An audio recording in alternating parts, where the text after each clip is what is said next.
What's up, my Central Unit? It's the Central Man here, so this is going to be my predictions for WWE Summerslam 2019. This show is in Toronto, Canada for the first time since 2004. This show will be in the early weeks of August this year. Most of the time it'll be at the end of the month. But AEW is going to do their pay-per-view All Out. The All Out pay-per-view predictions will be in the next 2 weeks.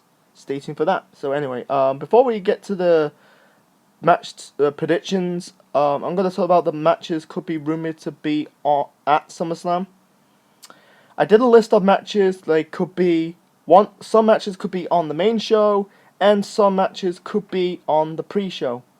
These matches are rumored matches, but let's talk about it. So the first match could be rumored to be at SummerSlam. We got a Fatal 4-Way Women's Tag Team match for the WWE Women's Tag Team Championships. We got the new and current Women's Tag Team Champs. That is Alexa Bliss and Nikki Cross defending the belt against the former Women's Tag Team Champions. That is the Iconics, Billie Kay and Peyton Royce, versus the Kabuki Warriors. That is Asuka and Kairi Sane versus Mandy Rose and Sonya Deville. 100% Alexa. And before that, this match would be 100% on the pre-show. I'll probably predict Alexa Bliss and Nikki Cross retaining the Women's Tag Team Championships because they won the belts this past week on Monday Night Raw. It makes no sense to have them win the belts on a Raw and 6 days later dropping the belts on a pay-per-view. So moving on to the next match to be rumored. We got Drew McIntyre versus Cedric Alexander. It could be on the main show at this point, and I will probably predict Drew McIntyre beating Cedric Alexander because there's no way Drew is putting over Cedric. Let's be honest to ourselves. I'm not crapping on Drew, but there's some momentum left for Drew McIntyre to succeed, but they are building Drew up. I think they've still got some plans for Drew McIntyre to be a future world champion. The next match could be rumored to be at SummerSlam. We've got Aleister Black versus Sami Zayn. 100%, the Drew Cedric match will be 100% on the pre-show. I think Aleister Black versus Sami Zayn will be on the main show. I will probably predict Aleister Black winning this match. Because the other thing around is going to be Sami Zayn beating Aleister Black because this show's in Canada. He's the hometown boy. He's basically representing Canada. But I'm going to say Aleister Black versus Sami Zayn. I think Aleister Black still got some momentum. They're building Aleister Black up. For Sami, not at this point, man. He's been 50-50 buck. So the next match rumored to be at SummerSlam, we got the WWE SmackDown Tag Team Title match. The New Day, the SmackDown Tag Team Champs, defending the belts against Heavy Machinery, and 100% the New Day are going to retain the tag team straps on the show, and this match will be 100% on the main show. And don't get me started with the New Day. That'll be another topic for another time. So. Yeah, representing the New Day, it's going to be 100% Big E Langston and Xavier Woods. And then we got the one match is also could be rumored to be at SummerSlam. We got the Intercontinental title match, Shinsuke Nakamura versus Mustafa Ali. This is the rematch from that Smackville house show that nearly 2 or 3 weeks ago. And 100% this match will be on the pre-show, and it's how criminal that this belt is every single pre-show matches. Not every, but it's in back-to-back pre-show matches. Because this year marks the 40th anniversary of the formation of the title. And it's defended in every single pre-show matches. Every pay-per-view pre-show, it's just criminal. Anyway, it's going to be Nakamura beating Mustafa Ali. Let's move on to the matches that are already confirmed on the card. One match is... there's 2 matches added to the last minute. There's 5 championship matches or 6 title matches on the card, and 4 non-title matches on the card. One match is 100% on the pre-show. we got the WWE Cruiserweight title match. Yeah, Drew Gulak versus was it Oni Lorcan, and Drew Gulak's gonna retain the Cruiserweight title on the show, on the pre-show. Moving on to let's move on to talk about the non-title matches on the show.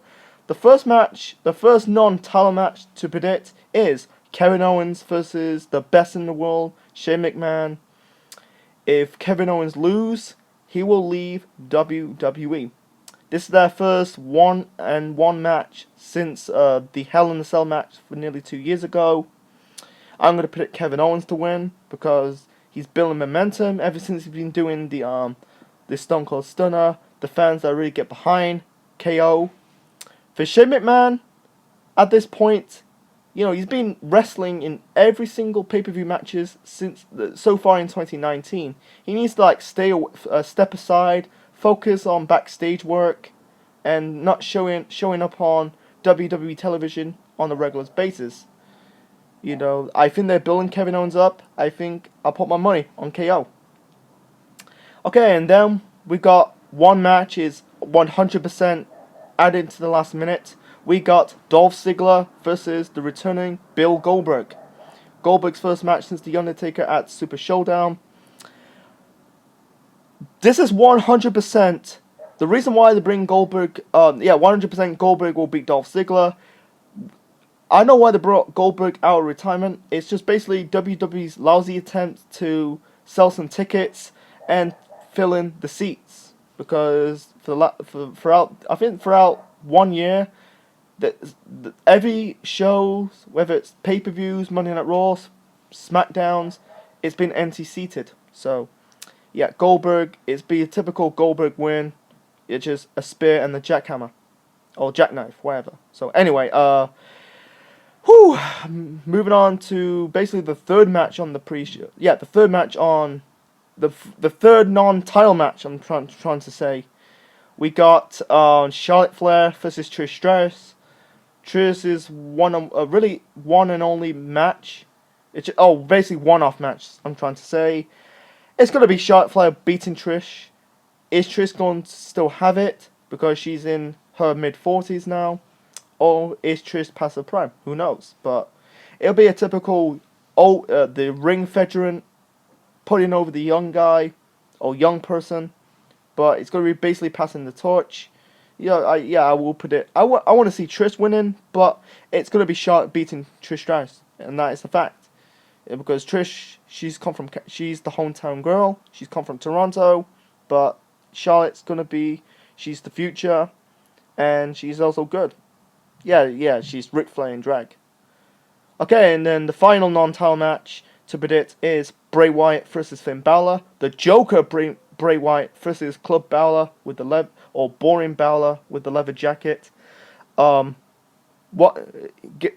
thing, Bray Wyatt beating Finn Balor because Finn Balor said he's going to take some time off, because he's been wrestling. He's never, he lost momentum ever since the shoulder injury nearly 3 years ago. He's never truly get some momentum.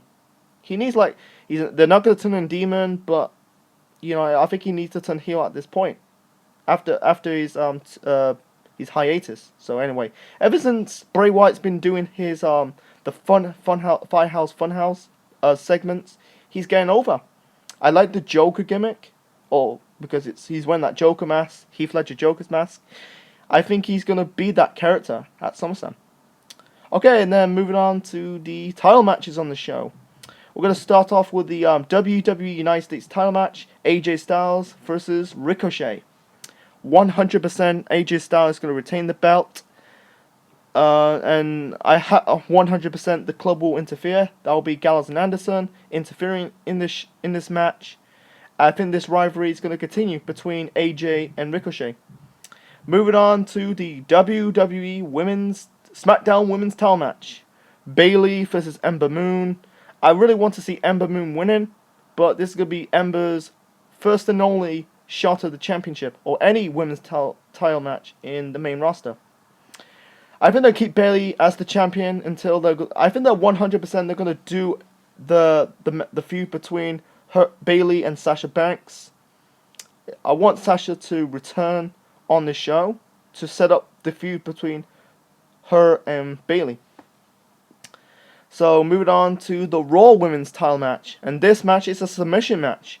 Becky Lynch, the man, versus Natalya Neidhart, and I think I put my money on Becky to retain the belt because I don't think Natalya is gonna win it. Because she's from Canada, she's the home country girl. If Natalya wins it, her reign, her Raw Women's title reign will be the same as her SmackDown title reign for nearly 2 years, poorly booked. So I'm guaranteed Becky's gonna hold the belt until WrestleMania 36, and they're still gonna do the Becky Ronda match for the title at WrestleMania of next year. Okay, and then we got the 100% will be the semi-main event. Yep, Kofi Kingston, the WWE Champion, defending the belt against Randy Orton. Because 10 years ago, Randy Orton talking shit to Kofi Kingston, buried him backstage, stopped his push. 10 years on, he's the champion. Randy Orton is not gonna win the belt on the show, but at the same time, Kofi's championship reign is shit because he's not taken seriously as champion, because he's doing the same thing with the New Day, smacking the New Day members in the ass, tossing pancakes. Come on, man. So yeah, it's gonna be Kofi beating Randy Orton, and that is 100% a fact. Okay, and then we're moving on to the main event. We got the WWE Universal title match, Brock Lesnar versus Seth Rollins. This is their rematch from WrestleMania 35, and 100% Brock is gonna leave Canada as reigning defending Universal Champion.